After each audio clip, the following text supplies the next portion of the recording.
자, 저 시간의 강론으로 가치 문제, 그다음에 뭐였죠? 가치나 인간 문제를 다루는데 오늘 그 활동, 교육하기라는 주제를 다루고요. 주말에 좀 생각해봤어요. 교육하기라는 게 여러 가지 생각해 봤을 텐데 또 다시 궁금하지만은 이전의 개념을 좀 생각해 보면 주로 학교 안에서 교사와 학생의 활동을 지적해야 된다. 이런 생각을 해요. 강의 수업이라든가 이런 거 되게 교사의 적극적인 활동하고 학생들의 수동적인 활동, 그래서 교육을 시킨다라는 표현도 일상적으로 쓰고 있는 것 같고, 다른 한편으로 또 그 언어적 전달이라는 데 크게 의미를 두는 것 같아요. 알면 말로 하고, 말로 하면 들으면 이해한다. 뭐 이런 도식.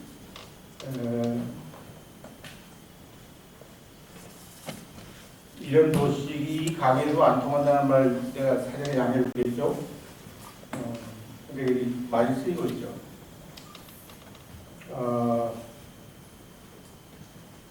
그 다음에 이제 제일 흔하게 쓰는 게 이제 기능주의적 활동. 어떤 특정한 목표를 정해놓고 그 목표에 도달하는 가장 효과적인 그 방법. 그런 시간 말이죠. 그래서 뭐 온갖 것이 다 포함되죠. 훈련이라든가 조작이라든가 설득, 사회와 문화와 교조와 어느 것이든 간에 상당히 교조화 쪽으로 많이 있어요. 어떤 것이 상당히 종교적인 측면이 많아요.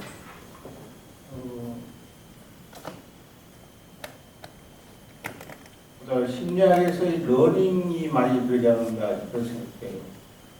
교육 활동하면 러닝.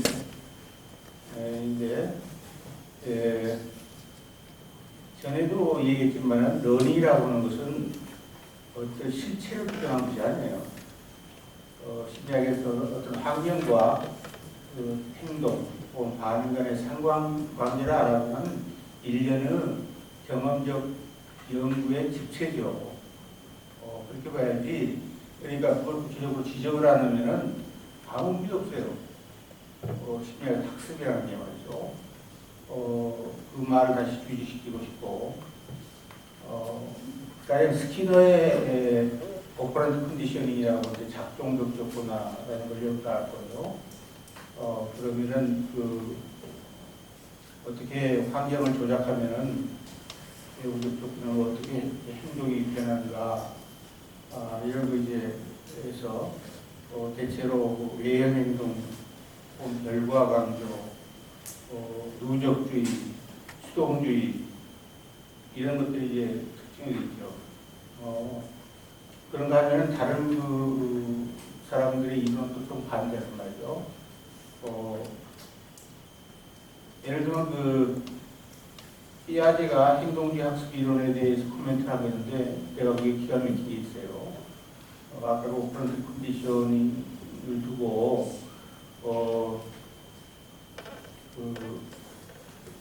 작동을 하니까 행동이 변한다 이런 표현을 하고 있는데 행동주의자들이 그 반대다. 행동을 하니까 작동이 변하는 거다. 이런 식의 그 인과관계를 거꾸로 놓는 그런 해석도 있단 말이죠.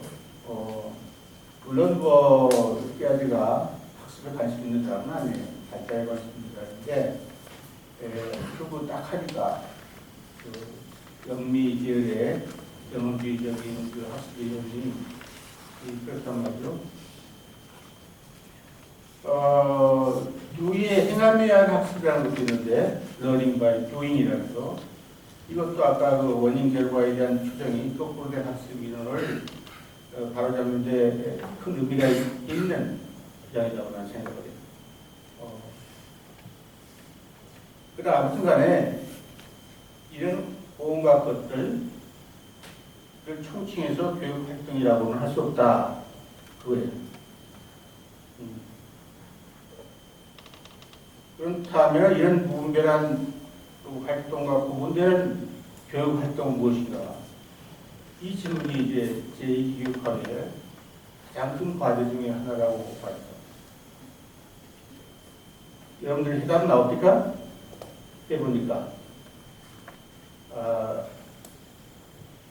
정말 쉽지 않을 텐데, 그러나 분명히 이 좋은 질문을 던지면 좋은 해답이 나오게 돼 있어요.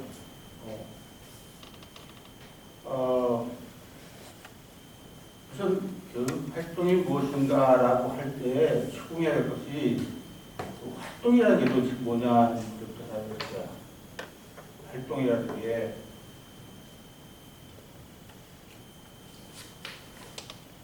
여러 가지 조건이 있겠지.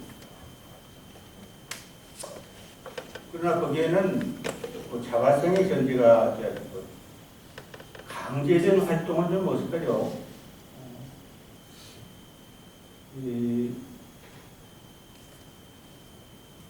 또 활동에는 주체가 있다.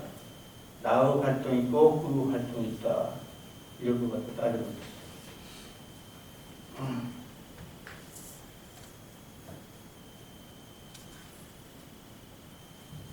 또 그 의도, 그 맥락, 그리고 그 진행 방향에 따라서 전혀 다른 종류의 활동이 된다.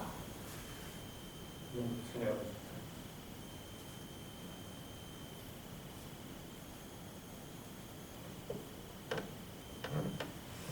또 하나는 그 동시성과 계열성이에요.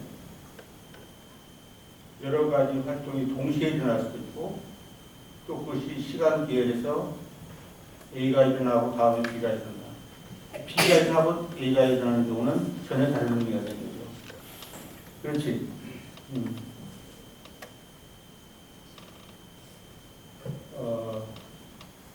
소방차가 지나가고 난 다음에 불이 나는 경우하고, 불이 나고 소방차가 지나가는 거하고 차이가 있어 없어요?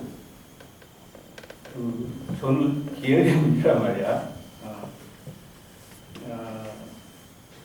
또 되게 신임을 얻고 나서 충고를 하면 상대가 받아들일 가능성은, 신임을 얻지 못하면 충고하면은 비방이라고 얘기할 수 있어요. 상당히 순서의 문제.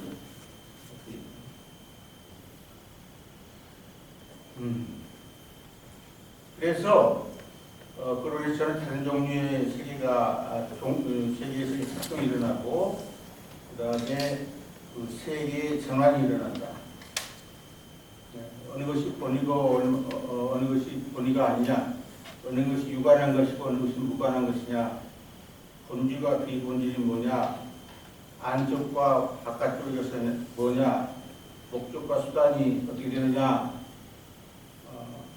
해가지고 여타의 조건은 판단 중지되고 부차적인 여건으로 시작된다.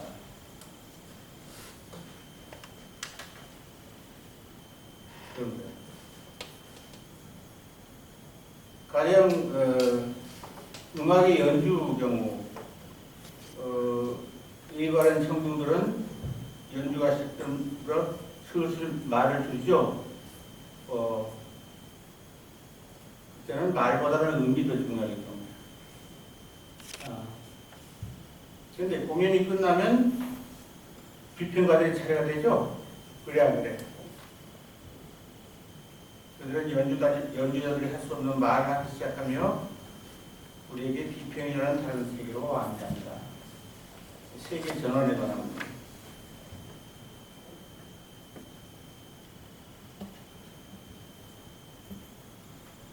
자, 그렇다면 교육 본회의에서 얘기하는 그 교육 활동은 무엇이냐?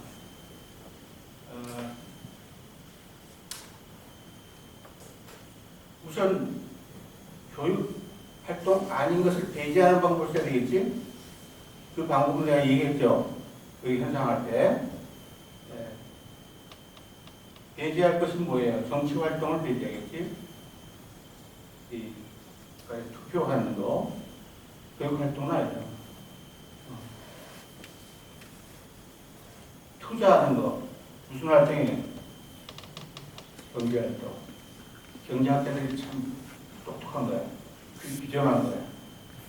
그 경제의 내재적인 변화라고 하고, 이걸 갖다가 교육 활동이라고 할 수 없게 만든 거야.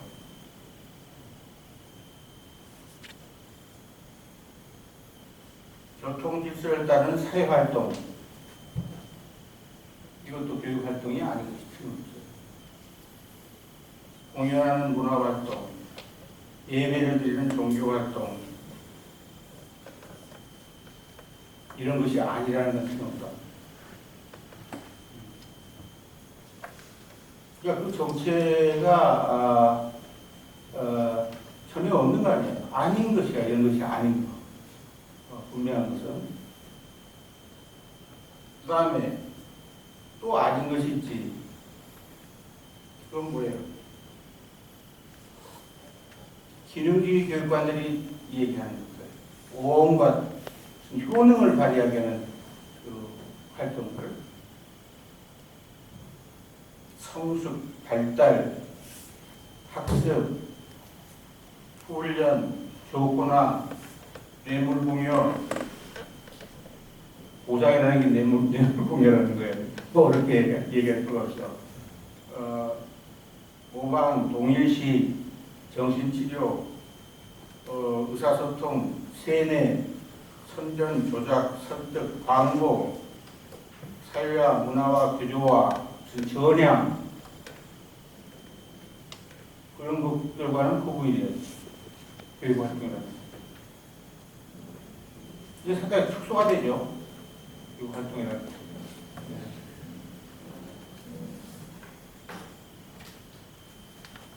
근데 여기 현장 얘기할 때 우리는 그 순수한 의미의 교육 활동은 접하기 힘들다 그랬죠.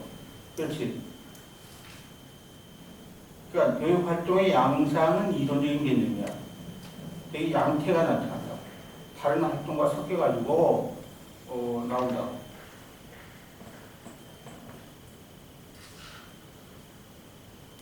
그래서 절충의 형태로 우리는 나타나는데 거기로부터 활동의 양상, 체제, 유형을 추출해내는 것. 이것이 이론적으로 어려운 점이다. 그리고 활동 연구의 어려운 점이다.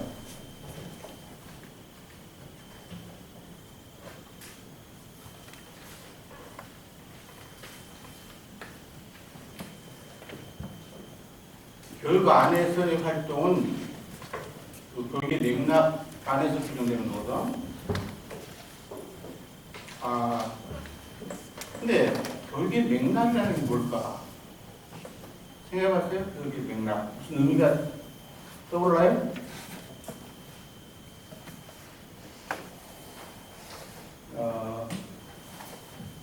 우선 선진과 후진이라는 것이 있는 상황이고, 그 간에 이해가 안 되는 상황이고, 그래서 교육적 교섭이 요청되는 상황이고, 거기에 교육적 주체라는 게 상정될 수 있는 것이고,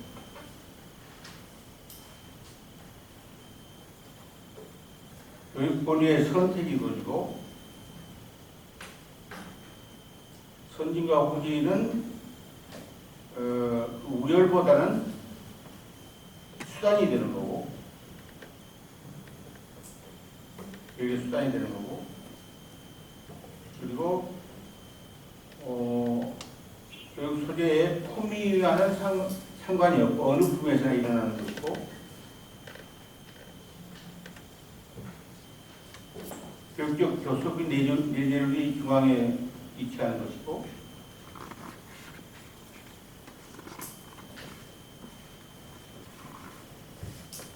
그래서 큰 범주로는 상부 활동과 하와 활동, 그 다음에 교육적 교섭이 이루어지는 그런 맥락이에요.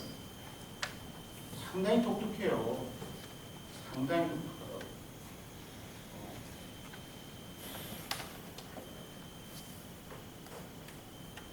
그리고 그 맥락의 뒤에는 환경이라는 게 있죠. 그러면 그 환경 조성, 또 환경에 즉흥적으로 대응하는 활동, 이런 것도 있어요. 그리고 그 대응의 실패 성공에 따라서 그 교육 활동의 양태가 결정되는 그런 맥락이에요.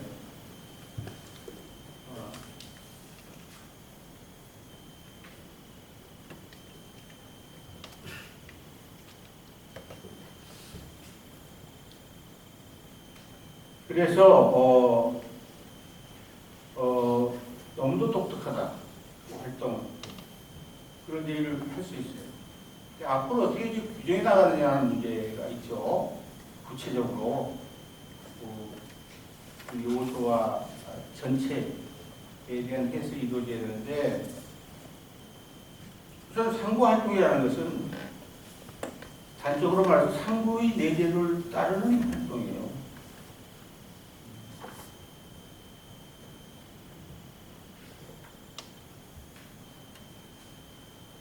지금 나한테는 그에 대한 좋은 개념을 가지고 있지만은 아직 적당한 의의를 발견하지 못한 문제가 있어. 상부활동에 대해서. 그래서 지금 발표를 약간 유보하고 싶은 생각이 있어요. 전혀 뭐 이 얘기 안 하면 안 될 테니까.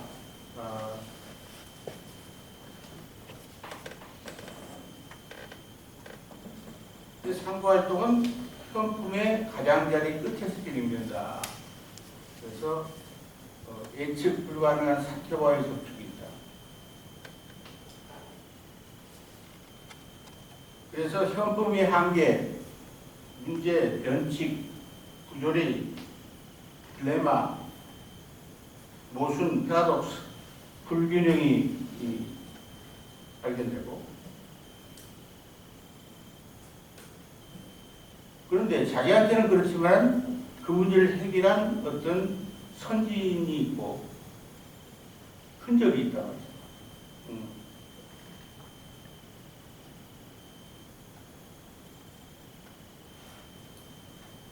그들에게 청교할 수도 있는 거죠.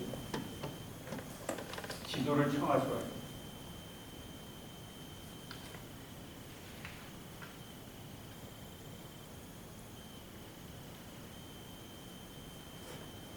그리고 연습과 수행이라는 과정이 있고,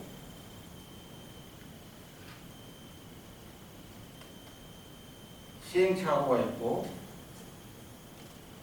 그리고 대체적으로 새로운 품소의 모임, 혹은 균형, 새로운 균형, 이런 게 있다.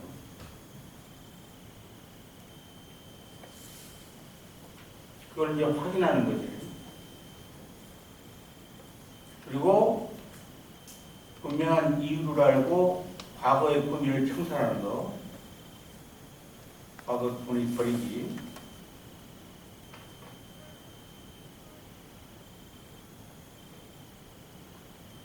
그리고 새롭게 다른 평상으로 돌아오는 거예요. 또 하나의 상부활동 시작이죠. 이게 이제 반복되는 거예요.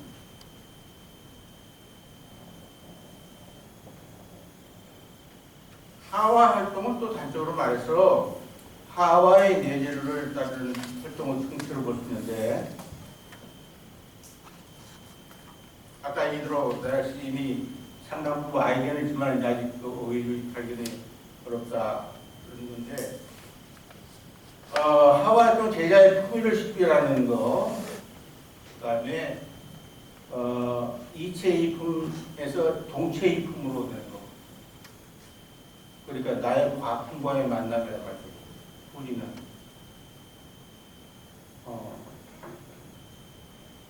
그래서 후진에게 청학하기, 제자의 상부를 촉구하기, 적당한 수준에서 과제 제시하기, 시범 보이기, 반응 유도하기,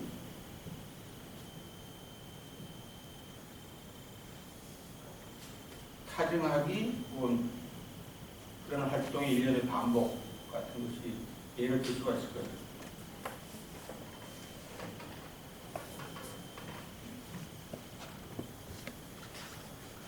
기와 관련되어 언제까지 정식으로 명칭을 구해서 발표도 하고 싶은데 여기서는 약간 보조하기도 하고 이 정도 얘기하고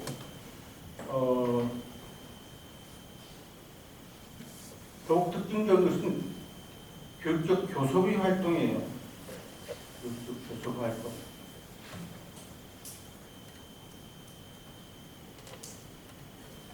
이 교육적 교섭이라고 하는 것은 반드시 면대면 관계가 아니다 이런 말을 하셨어요.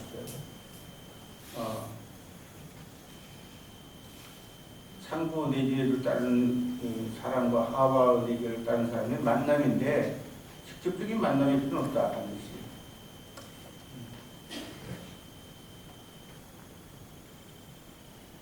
어떤 방식으로든 간에 교육이 고습이 일어나는 게 중요하다는 거예요.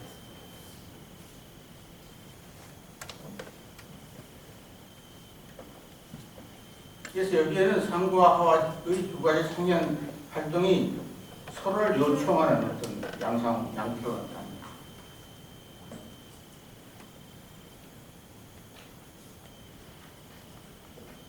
예컨대 내가 지금 앞으로 이제 검토할 텐데 후미의 식별이라고 하죠.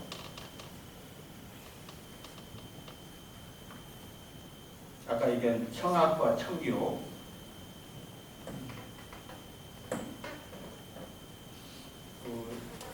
어떤 질문을 하는데 교자들 갔으니까 가르침으로 학자들의 배움하느냐 이런 질문을 했다고 그래. 어렵지. 근데 그 명칭이 중요한 게 아니야. 그렇죠?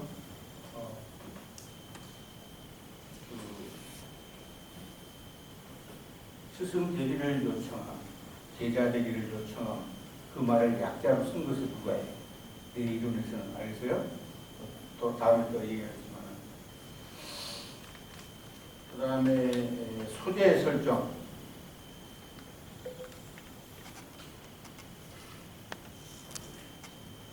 그 다음에 수인 이교, 상대에 따라서 다른 하와 활동하는 것. 영적응과 안적응, 소재의 시범과 실습, 교육적인 시습, 교육적 교섭의 조율,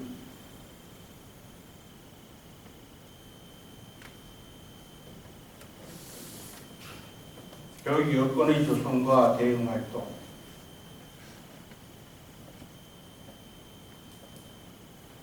교육과 환경의 평가, 이런 것들을 예를 들 수 있어요.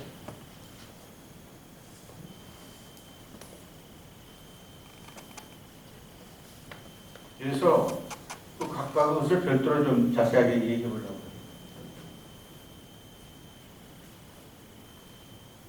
자, 교육적 교섭의 출발은 그 교섭할 교육 주체의 실험품을 파악하는 거거든. 그렇죠? 독특한 활동이지.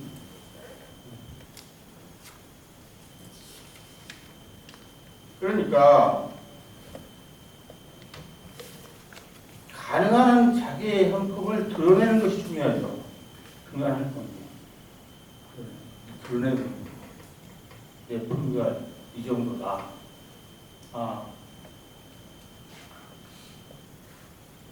남은 것이 아닌 나의 것을 드러내는 것.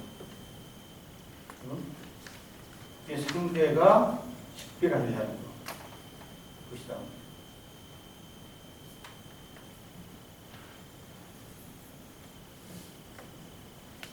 근데는 품위의 양태와 양상이 달라요. 품위에도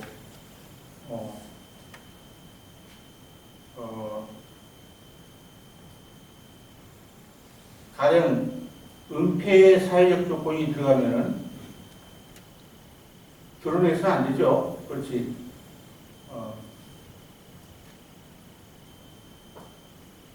많은 공산주의자가 드러낼 수 있어 없어? 이런 북한 찬양하는 종북 사상이 있는데 그거 드러냈다가는 지금 국회의원이 되고도 꼼짝 못하고 있잖아. 그러니까 양상과 양태가 달 수밖에 없는 거죠.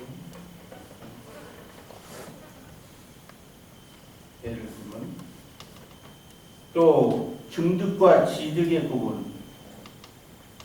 그러니까 남이 말을 듣고 그냥 듣고 말하는 거 이게 품이 아니라 말과 행위가 일치해야 된다.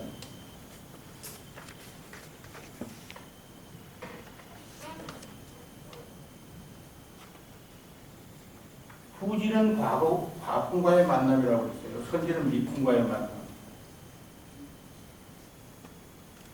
그러니까 후지의 입장에 선지는 대단한 사람으로 안 보일 때가 많아. 오히려 멍청하게 보일 가능성이 많아요. 그러나 경우에 따라서 신통한 법력을 발휘하죠. 자기가 풀지 못하는 문제를 당장 풀어버린다든가 것으로 그렇게 앉아있다가 바본 줄 알았는데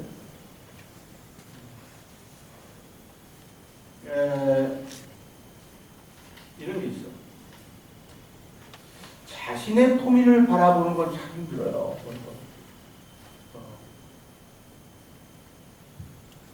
성경 말씀에 그렇잖아. 눈에 어쩌고 하는 게 있잖아. 안 보이지 자기가. 그렇기 때문에 타인의 눈을 통해 빌려서는 그 타인은 후진보다는 선진을 통해서 보게 됩니다.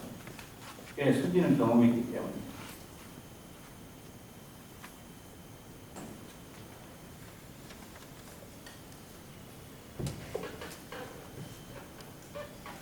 내관 성찰이라는 것도 있는데 그것도 옳은 거란 말이에요.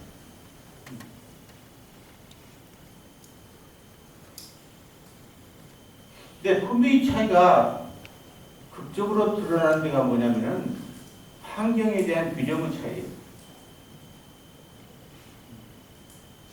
문제 규정, 난제의 처리, 아까 얘기한 선진이 쉽게 해결할 수 있는 과제를 후진은 해결하지 못한다. 문제 상황이라고 그러죠.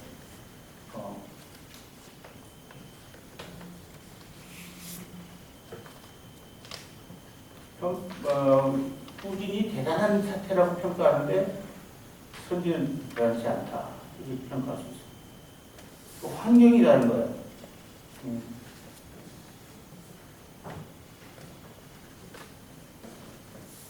어떤 과제를 두고 쉽다, 어렵다 이렇게 표현하는데 여기에서 또 선진, 후진의 판별하는 단서가 있습니다.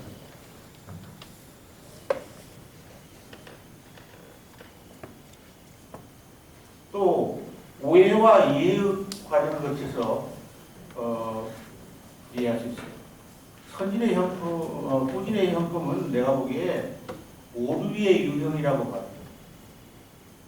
그러니까 오류가 한두 가지가 아니라 그냥 덩어리로 있는 거예요. 덩어리.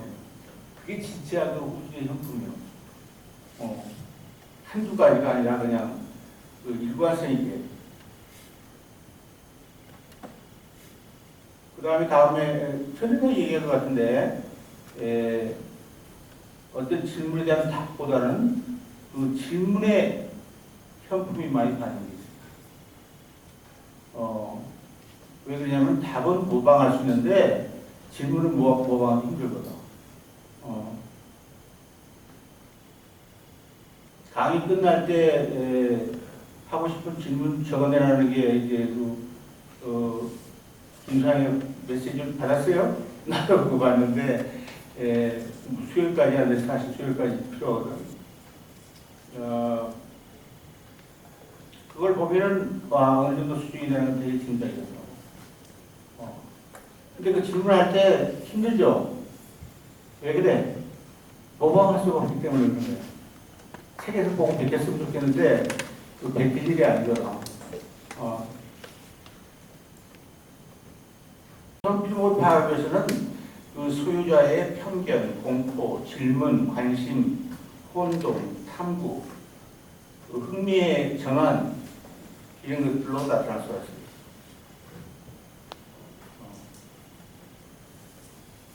지금 얘기하는데 일부에서는 말을 듣고 이해하는 사람이 있고 단지 말 듣고 호기심을 느끼는 사람이 있고 말을 전혀 이해하지 못하는 사람이 있단 말이에요. 그렇지 않아요? 이 세 사람 가운데 두 번째 사람이 그 당시 수준에 맞는 제자라고 볼 수 있습니다.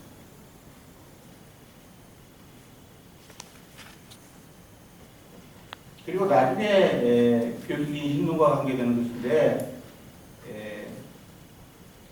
참고할 것이 많은 상대가 선진이고 하고할 것이 많은 대상이 후진이에요.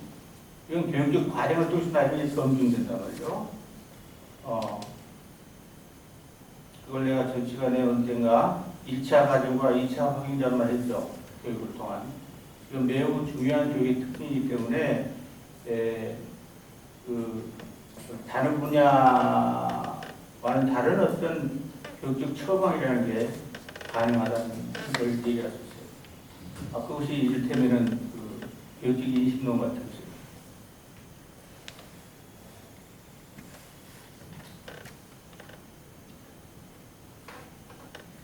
그에 관해서는 이제 이 강좌의 마지막 날 교육적 인식론과 관해서 더 논의할 필요가 있을 겁니다. 그 다음에 청학과 청교,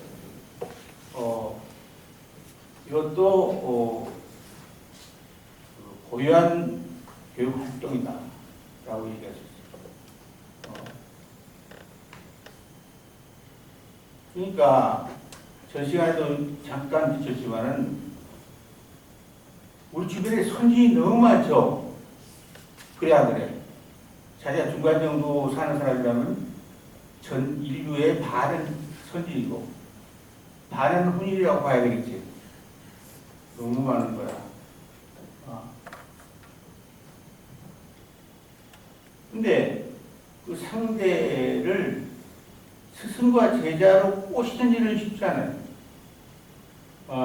그러면 금방 교육적 관계가 성립되는데, 그거 쉽지 않다고. 어떻게 꼬신다고 그랬죠? 생각해 봤어요? 이 기법을 아는 사람 아마 그 교육학에서 모르겠도 박사 이상의 학위를 받을 수 있을 것 같아요. 그 제자 모시기, 스승 모시기. 후진을 제자로 모시고 선진을 스승으로 모시는 어떤 비법. 역사적인 사례도 좋고. 그런데 내 생각은 뭐 큰 가설이지만 수컷의 성질이 어떤 것을 알고 암컷의 성질을 짚고 있으면 반드시 수컷이 암컷을 찾아온다. 이런 묘한 그 원리가 통하지 않는가.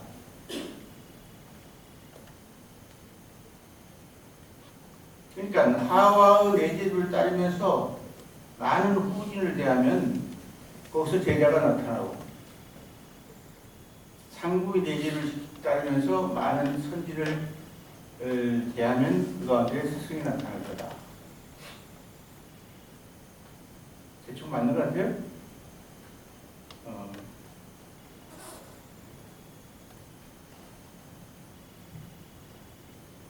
그래서 청교하고자 할 때 자신의 허물을 드러내고 스승을 사모하는 노래를 부르는데요.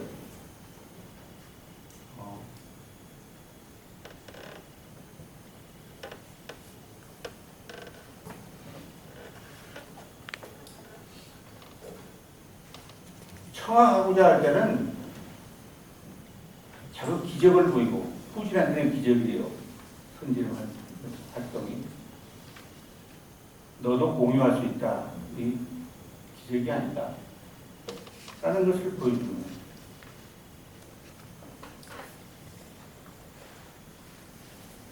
아까 역사적인 사례라고 그랬는데 얼마나 있어요. 예수는 어땠어요? 호숫가의 어부를 보고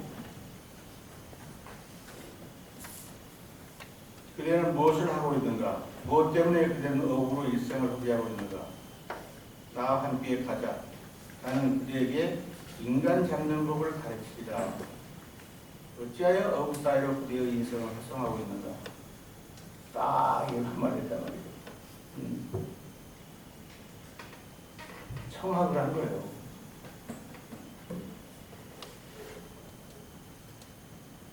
근데 아마 기적을 보이지 않았다면 따르지 않았을 거야. 뭔가 있어 보이거든. 그러니까 이제 따랐겠지. 내 마음은 정확한 거지만. 소크라테스도 교묘한 방법을 썼어요. 더 교묘한 교활한 방법을 썼지. 상대방한테 모른 척하고 나오는 거야. 그냥. 고개 숙여 한수 가르쳐 주십시오 하고 나와.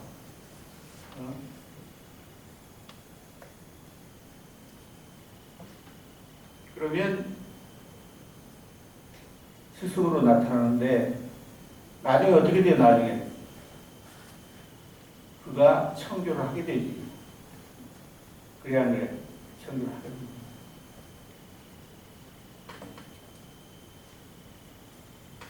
석가의 방법은 또 뭔지 알아요? 석가. 그 석가가 있을 당시는 굉장히, 지금도 인도에도 많지만 외도라는 게 굉장히 많아요. 불교 외에 다른 도를 닦는 사람들이 너무 많지. 예, 인도도 많다고. 네. 석가는 그 외도하는 친구들 가운데 가장 수석인 사람. 이 사람을 제자로 삼은 거예요. 어떤 방법으로 가요? 그럼 어떻게 됐어? 그 제자 모두가 내 제자가 되었거든요. 대단한 방법이죠.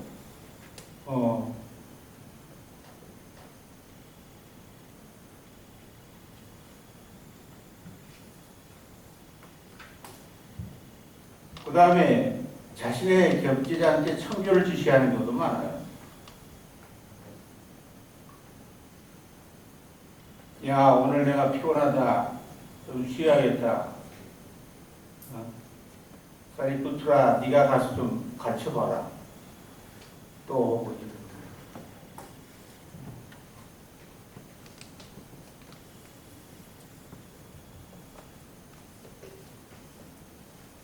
불가에서는 그 시험 기간을 둔다고. 본인 동의 없고 힘자 후련하고 부모의 승낙을 받고 그리고 4개월 후 수행생의 동의를 받고 이런 방식으로 해서 제자를 시험하죠.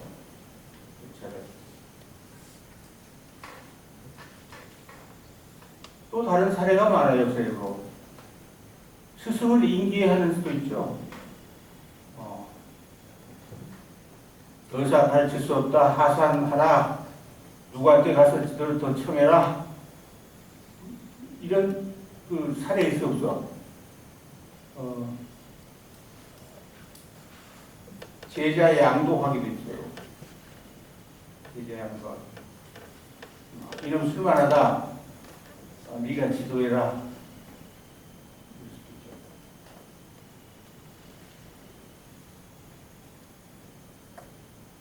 교류격이나 교육적 반대의 경우, 우리가 청출을 어려운 경우는 스승과 제자가 교체가 되는 거죠.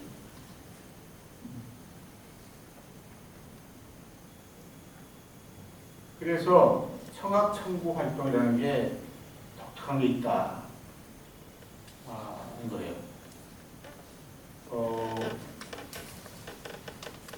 그 다음에 소재 설정.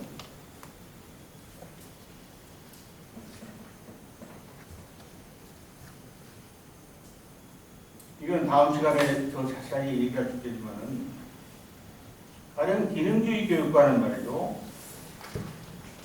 목적을 규정하고 교육을 열어놨어요. 그게 정치는 근데 교육 본질은 또 반대예요. 교육을 보정시키고 그것이 가져온 결과는 열어놨어요.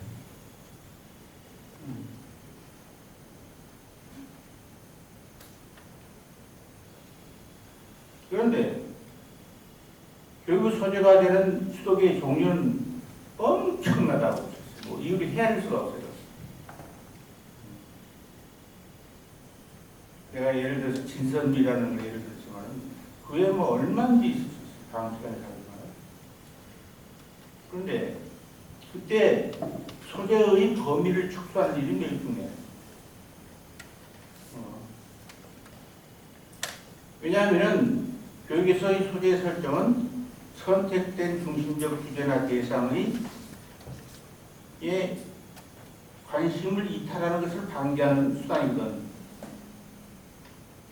그렇기 때문에 그 범위가 확정이 돼야 돼.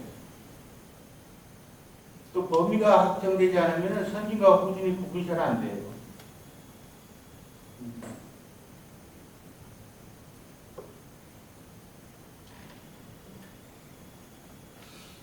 가끔가다 전인격적 스승이라는 걸 생각하는데 있을 수 있어요?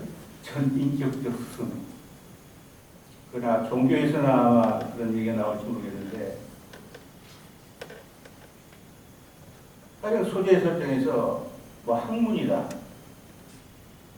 학문에서도 물리학이다. 물리학에서도 수업입자 영역이다. 이렇게 구판을 시켜야 되겠지.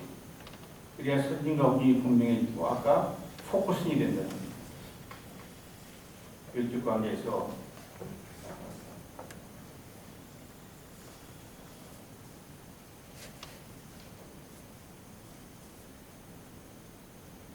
요즘 융합교육이라는 말이 있는 거야. 융합교육. 알아요? 어떻게 선전이 되고 유행이 됐는지 모르겠는데 융합교육. 나 잘 몰라. 모르는데 거기서 융합된 전체가 무엇이냐는 게 중요할 거야. 아무리 융합을 해도 세계 전체는 아닐 거라는 거예요. 어떤 것이 융합된 거냐. 그것이 규정되지 않으면 질이 멜려지고 말아요. 우스갯거리해도 되는 거니까.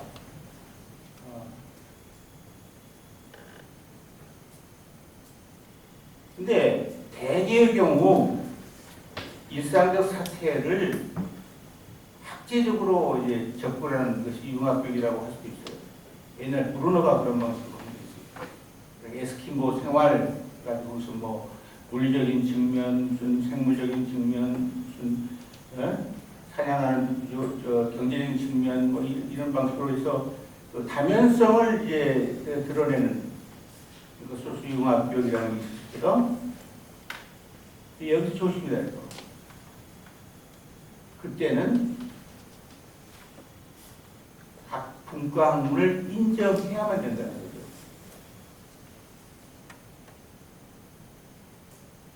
그러니까 융합교육을 한다고 해서 분과 학문을 인정하지 않는다. 그런다면 그건 헛된 거예요. 아까 그런 경우는. 자기는 그 프로그램 만드는 사람은 그 분과 의식이 있지만은 그 상대는 없단 말이에요. 그러니까 나는 없앴다가 아니라 자기는 가지고 융합교육을 하면서 상대는 그걸 감추고 모르게 하는 거예요. 쉽게 말해서 무식쟁이를 만드는 거예요. 그런 사례가 너무도 많지 않을까 하는 예상을 해요.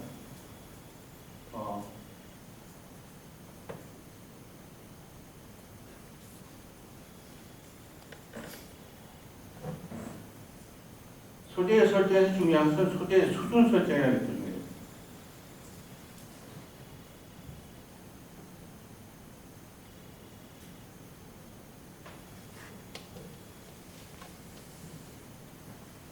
그러니까 내가 차 상품이라는 것이란 규정을 하는데, 차 상품, 제자의 차 상품이라는 건데,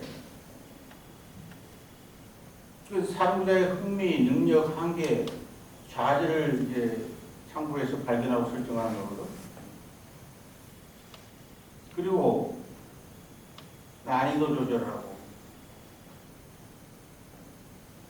과제를 조각낸다든가, 또 교육이 진행하면은 그 표정을 이동시킨다든가,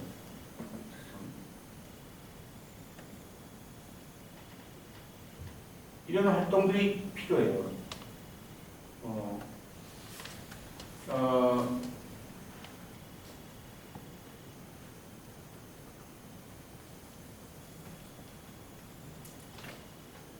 그 다음에 소재의 개별화. 소재의 특이한 점은 교육 주체와 무관하게 설정될 수 없다는 거예요.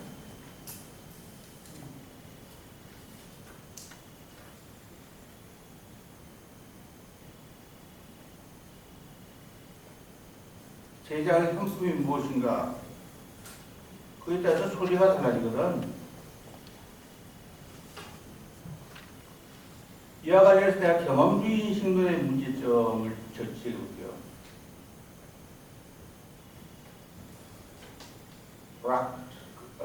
경험주의 대표자죠. 그가 말한 말이 무슨 말이야? 백지에다가 프린팅 한다고 그랬죠. 그래 안 그래? 백지에다 프린팅 한다고 했다고. 그러니까 무지 상태를 가정한 거야. 근데 사람은 절대 무지한 상태가 아니에요. 여러분 머릿속에 뭐가 있다고. 무지한 상태가 아니야. 세상을 살아간다고 할 때는 모종의 답이 있어요. 백지가 아니라고. 그걸 생각을 해야 돼.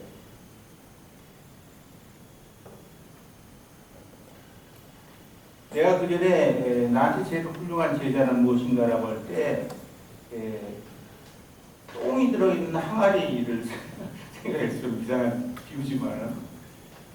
그런데 어떤 친구는 밑이 구멍이 안 나가지고 똥물로 가득 차 있는 거야. 아무리 밖에서 뭘 좀 새로운 물을 가려도 똥물 때문에 전에 들어가지 않아.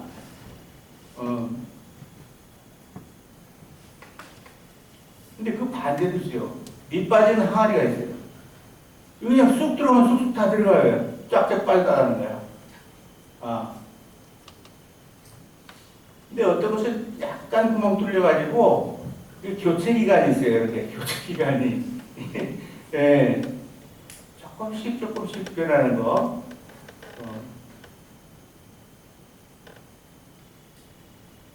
나한테 제일 훌륭한 제자가 조금씩 변하는 거야. 똥물이.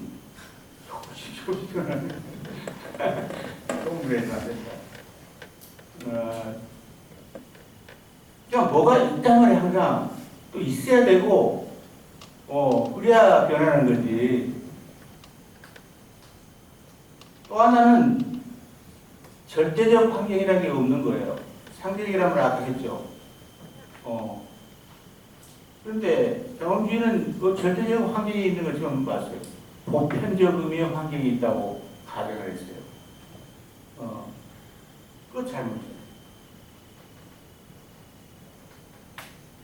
그래서 소재 설정의 그 개별화는 사실은 그 높이뛰기가 제일 좋은 비유야. 어떤 놈은 1m가 옳고, 어떤 놈은 1m 20이 옳고, 30이 옳고. 그렇죠? 또 진지함에 따라서 1m가 1m 20으로 간다든가. 이런 방식. 이걸 이제 전문적인 용어로 기계 설정이라는 말로 하는 경우가 있어요. 비고스키가 쓴 말인데,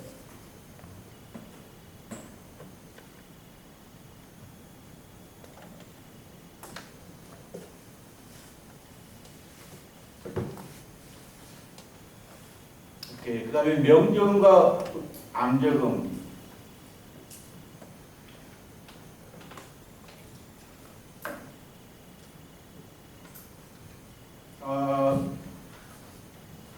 플라톤의 동굴의 신화를 보면은 다음과 같은 언급이 나와요. 다음으로 위로 올라갔다가 눈을 망치고 돌아왔다.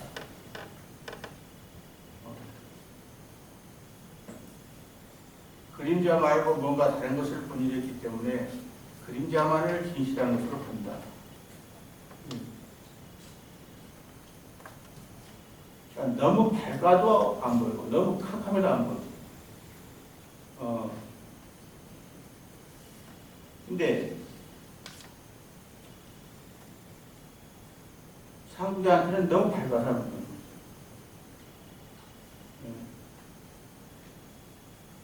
하와는 너무 어두워서 안 보여요. 그래서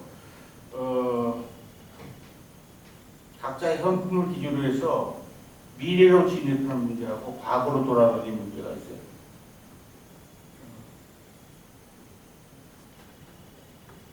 내 가령 명적에서는 선진에 대한 판단 유보가 중요한 거죠.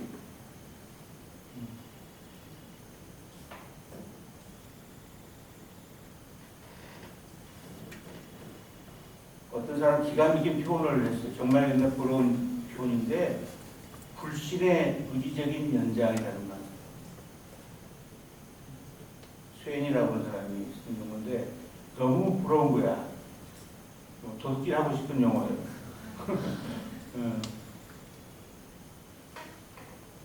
그러니까 믿고 싶지 않은데 의지적으로 믿어보는 거예요.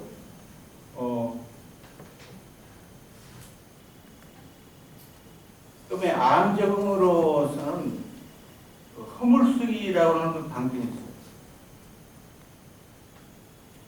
일부러 어수룩하게 보이는 거예요.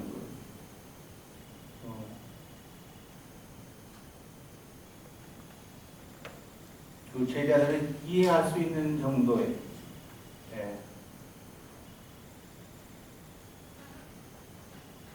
예수가 원래 신이었다는 거 아니야.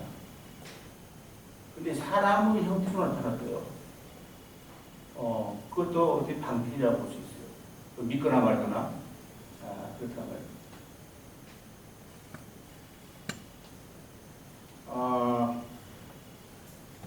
그 다음에 소재의 시범과 실습.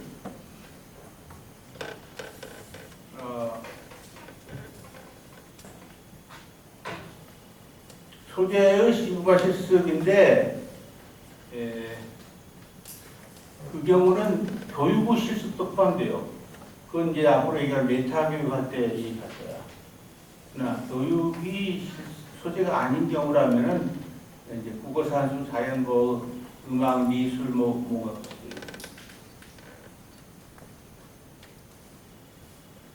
그래서 꿈이라는 것은 경험을 통해서 성장하는 거죠. 꿈이 자체가 체험의 구조니까. 그리고 이것은 타인이 대신할 수 없는 거라고 해요. 체험이라는 것은.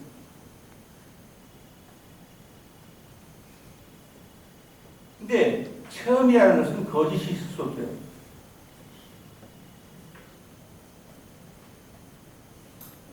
또 말로 전체를 표현할 수 없는 거야.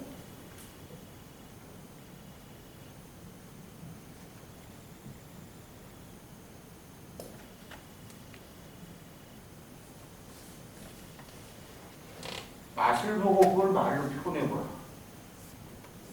힘들어.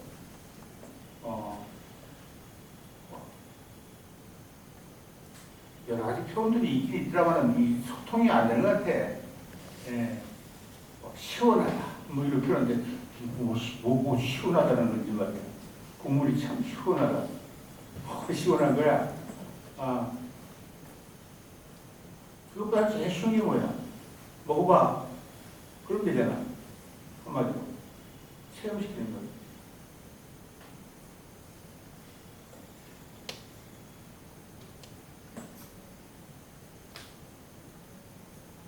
그래서 스승의 시범과 제자의 실습이라는 게 불가피하다. 어느 소재를 택하든 간에.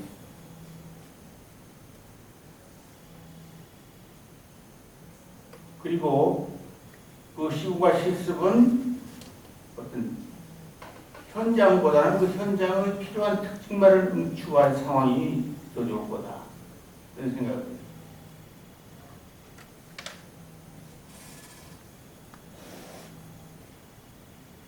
속도와 수준을 조절한다든가, 실수하다가 실수를 해도 괜찮은 그런 상황.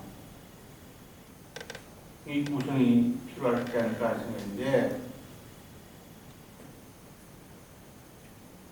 스승의 실천이 따지 못하는 하와 소재는 말장난이다. 이렇게 했어요.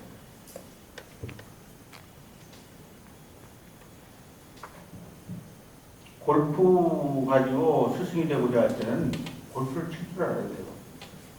말만 가지고 안 된다고.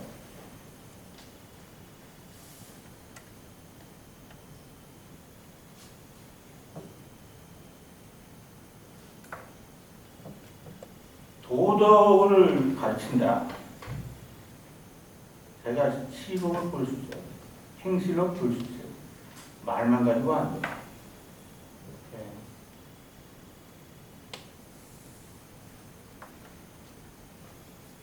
그림을 가르친다. 그릴 줄 알아야 돼. 시범 볼 수 있어야 돼. 근데 스승의 시범이라는 것은 과시가 아니라 제자의 전진을 돕기 위한 것이다. 이 점이 중요해요.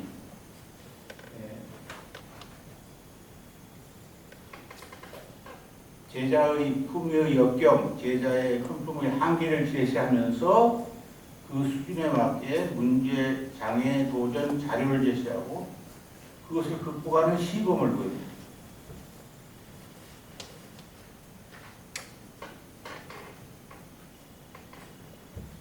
비교적 위험이 낮은 상황을 구성해서 시도해 보도록 기회를 제공한다. 또 피드백을 준다든가, 자기 시범을 따른 것에 대한 코멘트를 한다. 이때 언어적 소통도 필요한 거예요. 이건 들었고 저건 들었고 시범과 더불어 동시에 그래서 그 체험을 통해서 언어가 습득되는 거예요.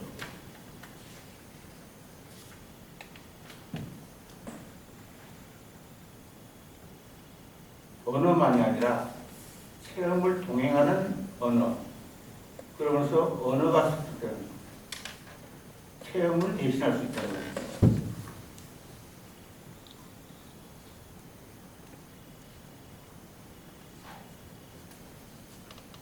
제자의 실습이라는 것도 매우 중요해요.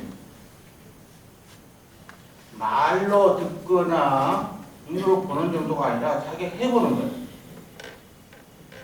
머릿속에 생각하면 어려워요. 그러나 해보면 오히려 쉬워요.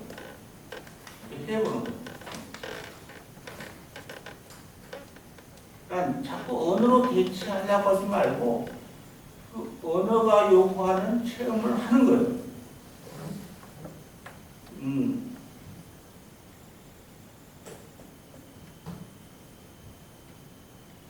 연습하고 공연에서의 실수하고의 차이는 있죠. 그래야 그래.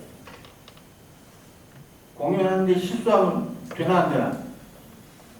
안 되지. 연습은 실수가 허용된다는 거예요. 그래서 시행착오를 통해서 다양한 방법과 가능성을 확대해야 합니다.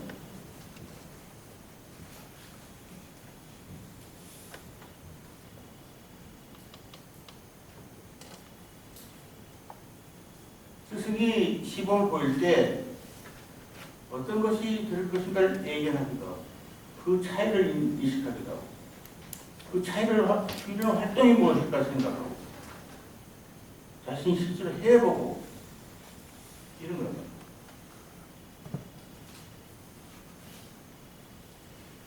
시범위대 실시권과 제일 중요한 것은 부분에 집착하지 말고 전체를 보는 거예요.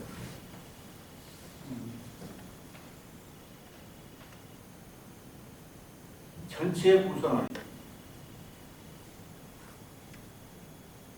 이게 중요해요. 통찰이 없는 숙달이라는 것은 어려워요.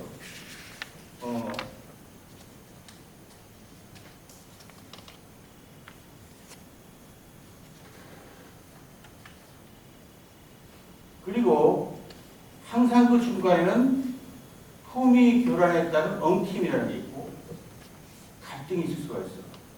이전의 품위 요소와 이후의 품위 요소가 갈등을 일으키는 거예요. 그러니까 실습에는 항상 엉킴이라는 게 있어요. 오히려 전만 못하는 경우가 많아. 이게 제대로 조정이 안 되니까. 전체 구성이 안 되니까.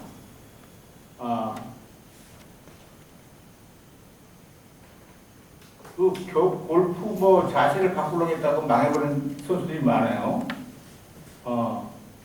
새로운 것이 나와야 되는데 나오기 전까지는 엉킴이 있습니다.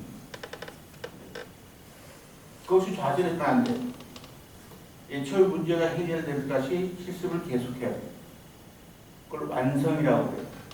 그 완성이라는 건 완전하고 다른 거란 말이죠. 그 품위를 완성시켜야 돼요.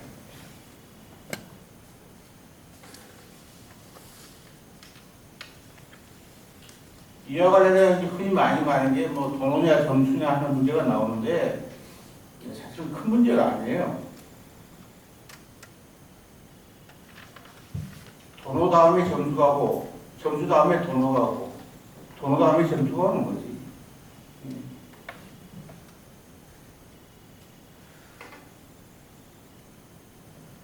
저는 1년의 과정이 반복되는 거예요.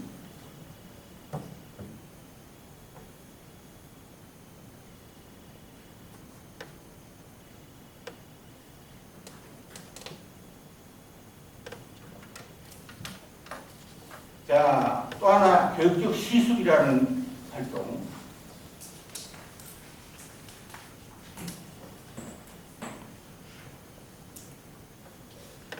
그러니까 정상적인 단계를 거치하고 뛰어넘으려고 해서는 안 됩니다.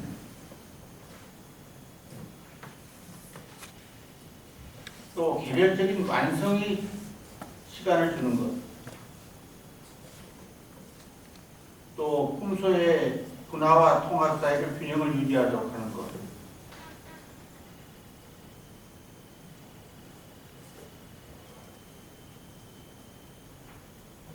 교육을 진행하다가 어렵고 쉬운 것을 잘 조정하는 것.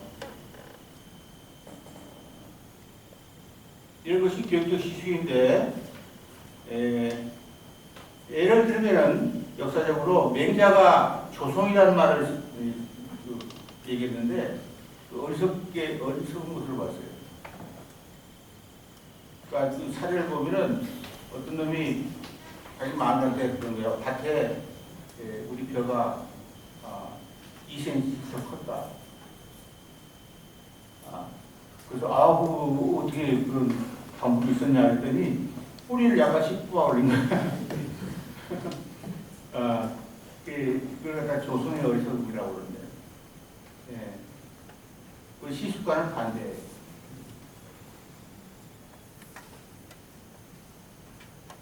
이에 비해서 또 불가에서는 석가모니가 쓴 방법인데 무기라는 것은 무기.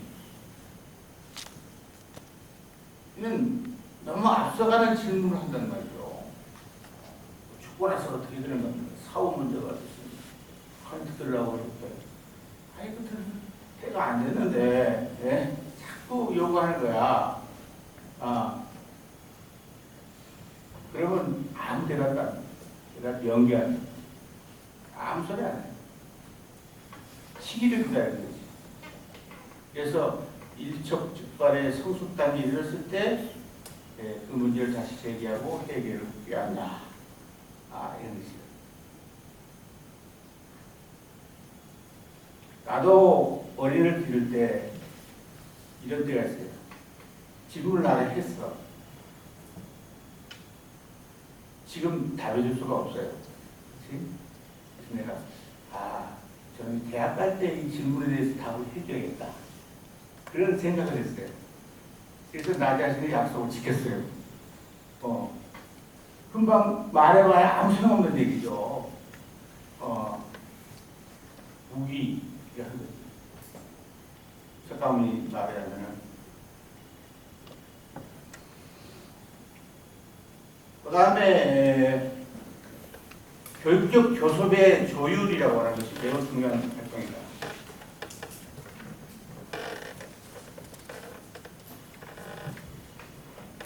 스승과 제자는 같이 가는 거예요. 동행하는 거예요. 여러분들 달리기 할 때 서로 발 한쪽씩 묶는 상황 있죠? 그래야 안 그래. 한 놈이 잘 뛴다고 되는 게 아니지. 같이 뛰어야 된다는 거야. 2인 3각의 상황이라고 하는데, 그래서 서로가 상대방의 요구를 나누고 조율할 수 있어야 된다.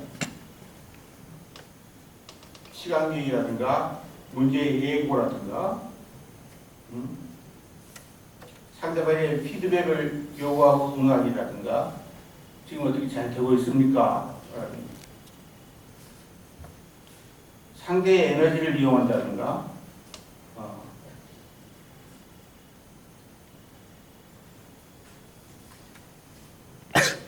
스승과 제자는 서로가 상대의 환경이거든. 여건 그러니까 서로 추임새라는 게 필요해요. 교육의 추임새라면 뭐가 있을까? 얼씨구 잘하십니다. 얼씨구 잘한다. 뭐 이런 식의 서로 추임새. 반응, 또 과제의 제시, 리듬, 속도, 페이스 맞추기. 이런 거거든요. 더욱 중요한 것은 전 시간에 간단히 내가 교육적 관계 유지와 관련해서 있는데 교육의 품위 조절. 하나는 하와 품위가 굉장히 높은데 한국 품위가 낮다든가 그럼 갈등이 생기죠. 저 교육에 대한 규정이 다르기 때문에.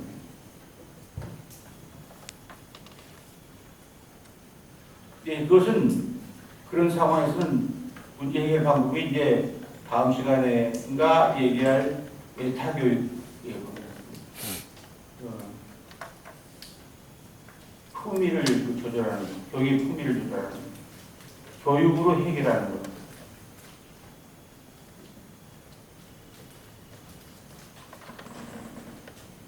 그 다음에 교육 여건의 조성과 대응. 교육이라는 것은 어떤 공백 상태에서 이루어지지 않는 것이 아니에요. 교육 이외의 어떤 환경 속에서 일어난단 말이죠. 그러니까 교육이 처한 역사적인 시기, 장소, 이런 여러 가지 복합적인 것이 작용을 하는 거예요. 그래서 교육 활동의 양태가 결정된다고 그랬거든. 그러니까 그 여건의 조성이 매우 중요한 거예요.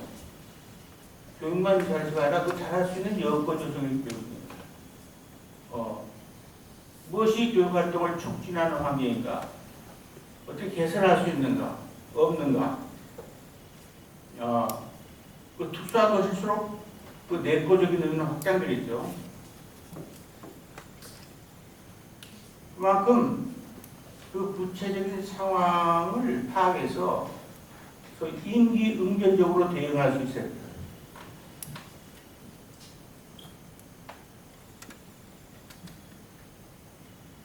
아까 품위의 솔직한 표현이 잘 안 되는 게 뭐예요? 자존심 같은 거 아니야, 그지? 야, 이거 그래가지고 뭐 구해줄 필요가 없잖아. 그렇게 넌지식을 유도를 할 수가 있지. 이 여건 조성의 활동이라고 할 수 있어요. 또 공동체 구성원이 상부 경험도 하고 하하 경험도 하는데 주로 하하 경험을 한다. 그러면 공동체의 소집단을 만들면 되겠죠. 이 여건 조성이다. 조금씩 가르치고 조금씩 배울 수 있는 그런 상황으로 만드는 거죠. 균형 있는 삶의 경험을 할 수 있도록 한다든가.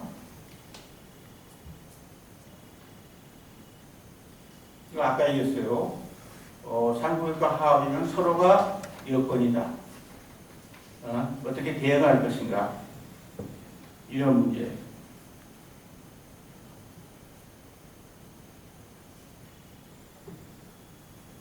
자, 마지막 하나만 더 봅시다. 교육과 환경의 평가. 라고 중요하다. 뭘 하든 간에 잘하고 있는지 못하고 있는지 반성해야 될 거 아니에요. 그러니까, 가령, 이건 이제, 다음 주에 할 주제인 것 같은데, 내가 정말 그 교육을 제대로 하고 있는가, 또 교육의 보람을 느끼고 있는가,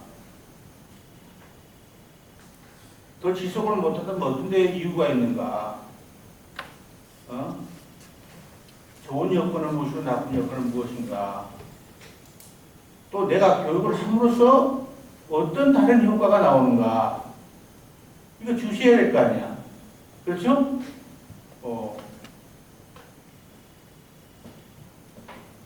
주시하면서 그 평가 자체에 그치는 게 아니라 그 교육을 개선하는 방향으로 그게 다시 그것이 하나 인풋가 된다면은 또 훌륭한 교육 활동이다. 그렇게 얘기할 수 있어요. 그렇죠?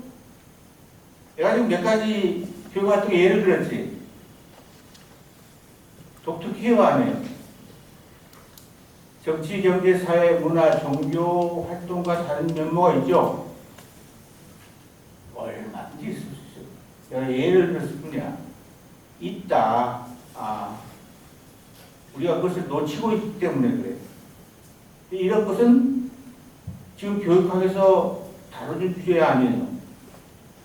전혀 안 다뤄진 주제란 말이에요. 오케이. 이게 15번 쉬고 또 연속해서 얘기합시다. 오케이?